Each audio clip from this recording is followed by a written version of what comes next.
In today's video, we are gonna make a knife for doing some carving on a guitar neck.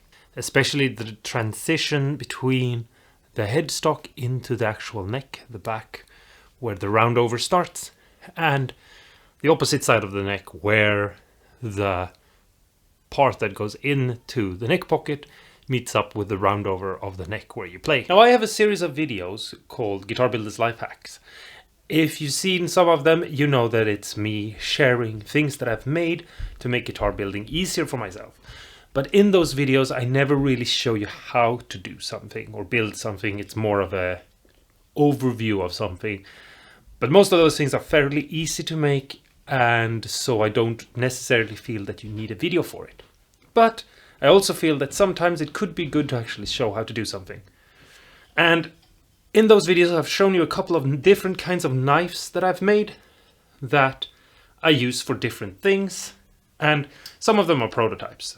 For example, these two I made for the same thing, but as you can see they look rather different, and it's just because sometimes you need to experiment and make a knife or something and then redo it again.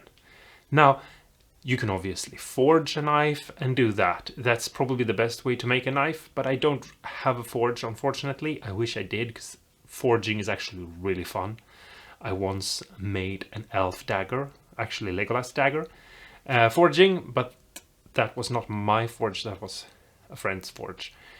But I wish I had my own forge, because then we could forge some really cool things.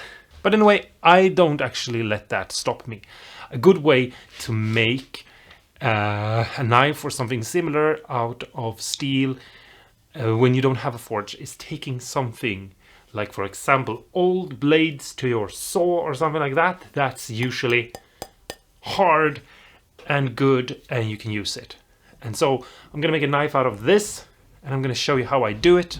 Okay, so the first thing I'm gonna do is I'm gonna take some masking tape and I'm gonna put some down on this blade that I have right here. I'm gonna put one piece down like this and another one next to it.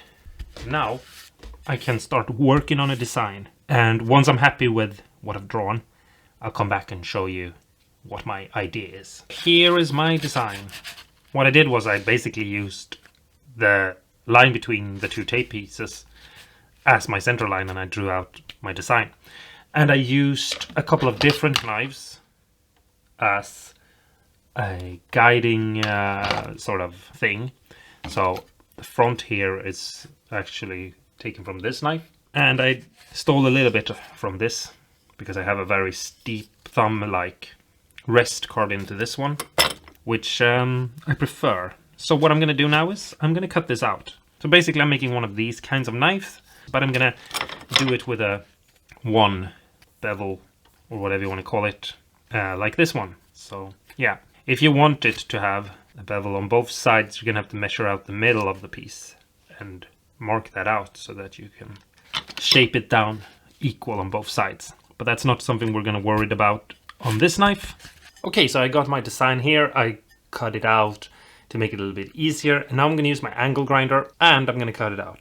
And I'm also going to keep a bucket of water, which I don't know if you can see, but I have water in this bucket. And that is because whenever I feel like this is getting warm and I'm gonna be holding this with my hands, I'm gonna dip it into the water to cool it off. And that's because I obviously don't want it to get so hot that I burn myself, but also I want to be able not have to think about, you know, rehardening this or anything. It's already hardened, it's already made into a tool, and if I heat it up too much I might ruin the heat that this has already gone through, and we'll have to reheat it, and I don't want to bother with that because, you know, I don't have the tools necessary to actually make a knife the way a professional knife maker would do, which is perfectly fine for what we're doing in this video.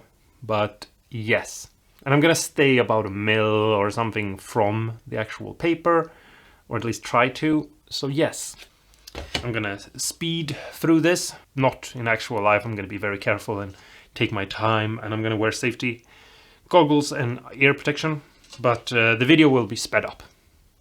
Which, I mean, you will be able to tell, hopefully. But if you're not able to tell, I'm telling you. So now you know.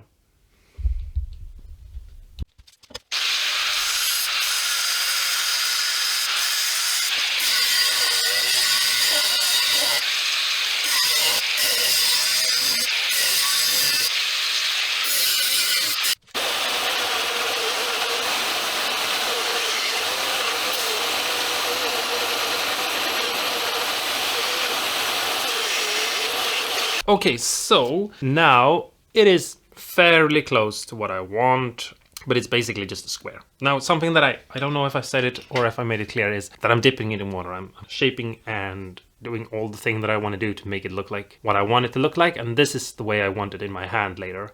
You have to sort of imagine how you would want it in your hand. And working with other knives is a way of understanding that. I prefer this sort of knife.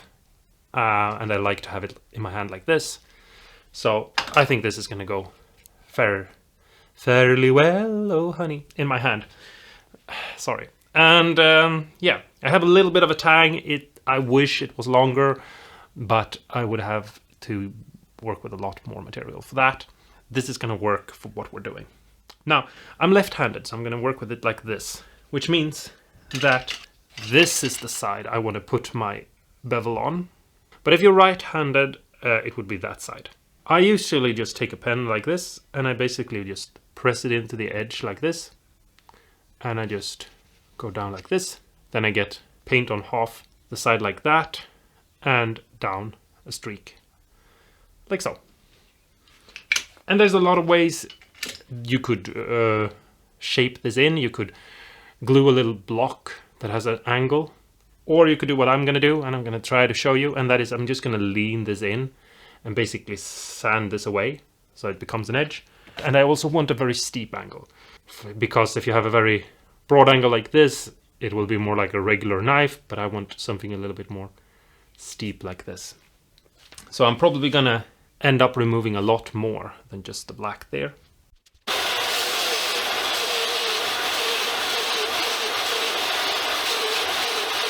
Okay, so I have it right here now, and it's actually kind of sharp. It's not super sharp, and you might think the next step is to make it super sharp, but now it's so that I could cut with it. I could cut myself if I fiddle around with it too much. The next part is not, which you might think, to make this razor sharp. The next part is to make it a handle. And I have right here a piece of crappy wannabe mahogany, Chinese mahogany. You might know where this comes from, but anyway, I don't like to waste things. So I'm gonna cut this into 2 little pieces so I can sandwich this in between and make a handle, because we need a handle now.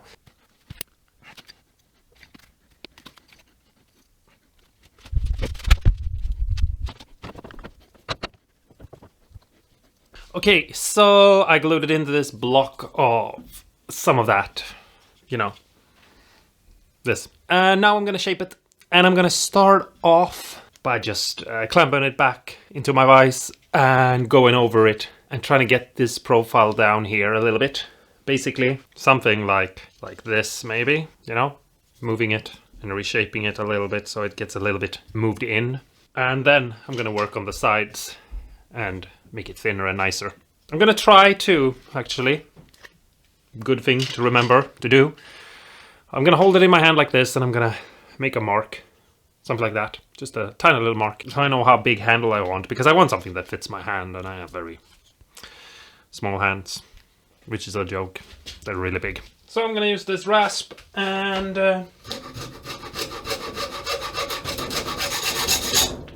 this sort of, well, I like to call it fake mahogany, because it's, yeah, you know, you call it whatever you want to, but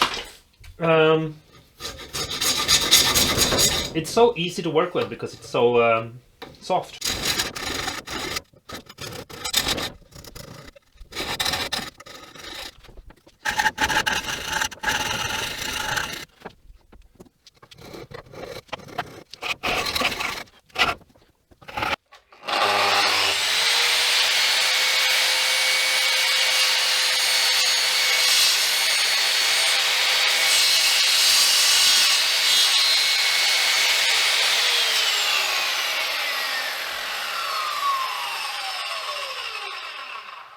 Okay, so let's now try to come up with a shape to cut out.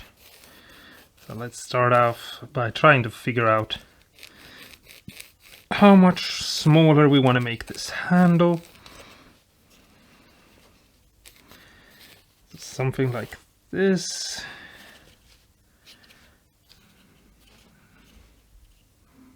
Maybe a little bit more.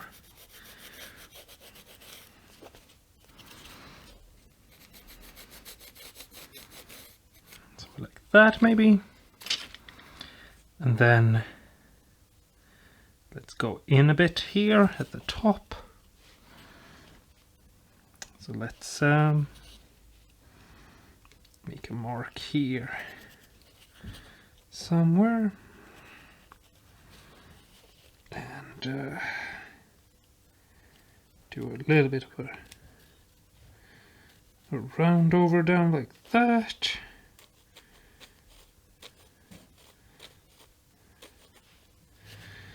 And let's do the same thing down here. And let's go in a bit like so.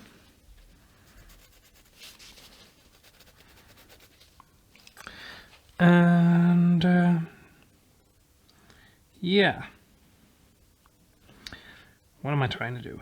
Right, I'm trying to round this over, but not all the way. Right, that's what I'm trying to do. Sorry, getting confused. It happens. So here, that's what I'm trying to find. Like that. And that. So now we have a shape that feels a little bit more easy to work with and a little bit more rounded over.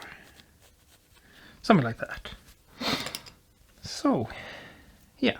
And now we can just go back with the file and just hog this away. And it's going to go really quickly because this is really soft wood.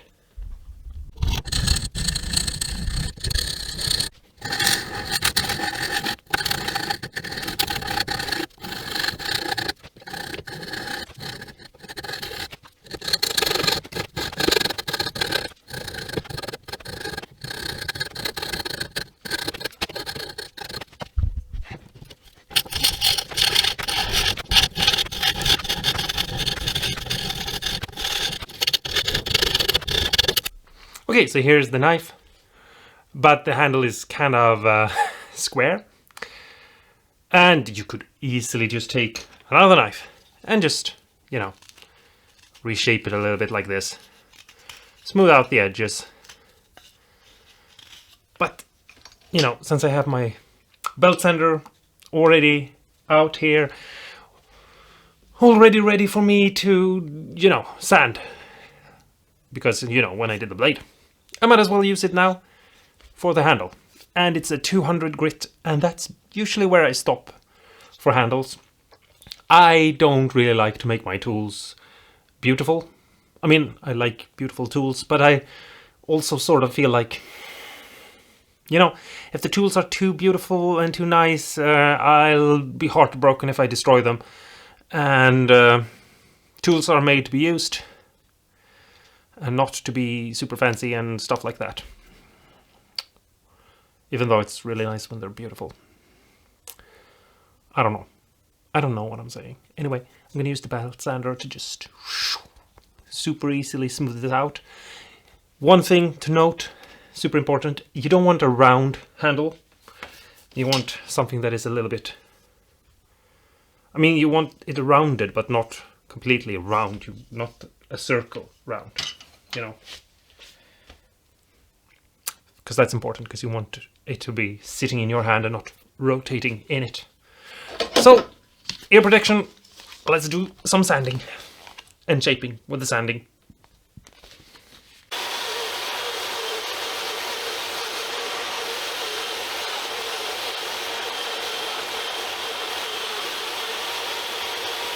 Okay, so here's the handle right now.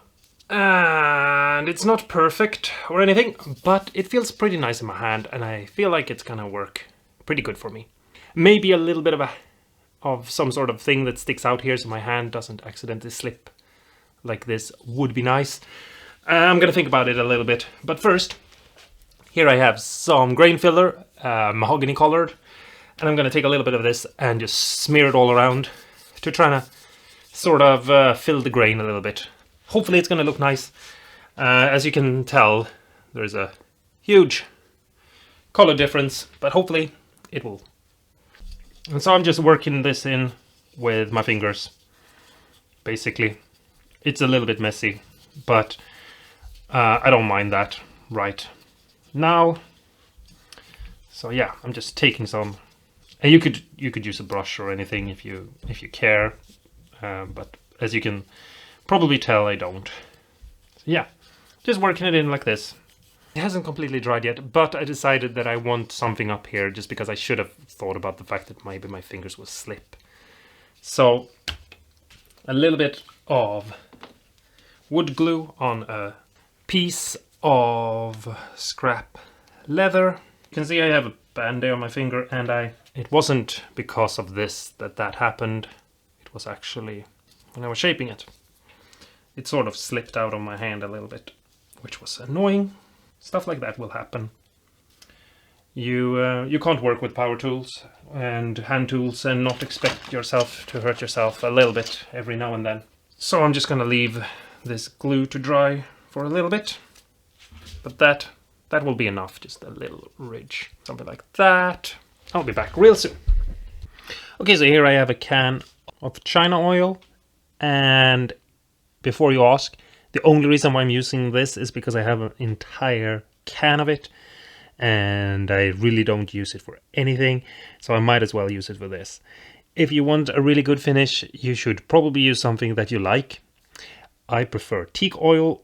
I'm just going to dip it down like this, and I'm going to go up to the edge where I put that little bit of leather, like so.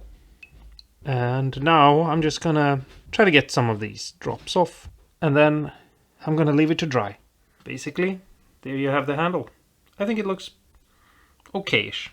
I got a little bit of sanding that I have to fix right there because the oil isn't really going in there. You have a little bit of the wood glue squeeze out right there. I should fix that, but I'm gonna do that another day. So after the handle has dried, the next thing to do is sharpen it. But it's getting kind of late and I'm actually kind of tired. So it's going to have to be another video. We're done for the day. If you would like a video on how I sharpen it, let me know in the comments below. And yeah, I'll make that video.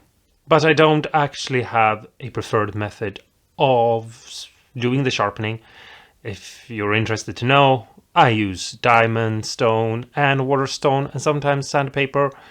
You know, it's whatever I have in order to get to the sort of finish that I need for the tool and for the job. That's sort of how I do things and how I go about it. Anyway, that's the end of the video. Thanks so much for watching. If you're not subscribed, please press the subscribe button. And if you liked the video, if this was helpful, talk to me in the comments below and let me know, because then I can make more videos about how to make your own tools for guitar building. This was sort of an easy way in. Making knives is a lot of fun.